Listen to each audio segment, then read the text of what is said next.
All right, now that the Jell-O is set up, it's time to roll up our sleeves and get started. This aluminum pan, I've already started pulling apart for my Jell-O. If it really you have trouble in the corners, you can take a pair of scissors and cut it. Please be careful, it's very sharp. But you can usually just work it out and then pop it out, just like, you know, an old-fashioned Jell-O mold, like Grandma used to make. All right, so you would pop that out and set it on your work surface. I'm using that paper palette again here.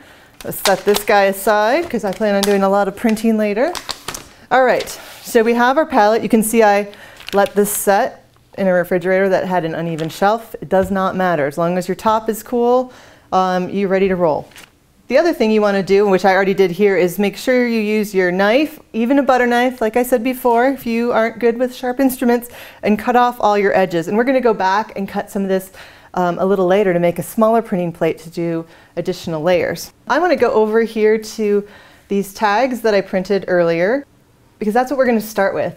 Gelatin printing is pretty magical, but it can be a little overwhelming because there's so much you can do. You've got all your great texture tools over here. So I really recommend you just start playing with some tags. Or like I said before, also you could do some bookmarks if you have some scrap paper. So let's start printing. I'm gonna just squirt a little orange paint on here. There we go. And let's do, I feel sunny today. It's a rainy day outside, so that's good to bring in some sun into my artwork. This is a great interference. It's got a little bit of a shine to it. And just like before, I'm going to start rolling out my ink. And what I didn't mention before was that I kind of pick up my brayer and roll it so that I get ink all the way around. Sometimes your brayer likes to stick. You just give it a little push. Grab a piece of that handy dandy paper there so that I don't get paint all over everything. And now to put it on the plate. So I am going to roll this on. I don't need to cover the whole thing because I'm just printing little pieces like this. Let's start playing. I got some circles. I've got, okay, love this baster brush. Let's draw some squiggly lines in there. I know you guys have all been dying to see me use my wiffle ball bat. Let's start and just roll it. It's just going to give us some lines. All right.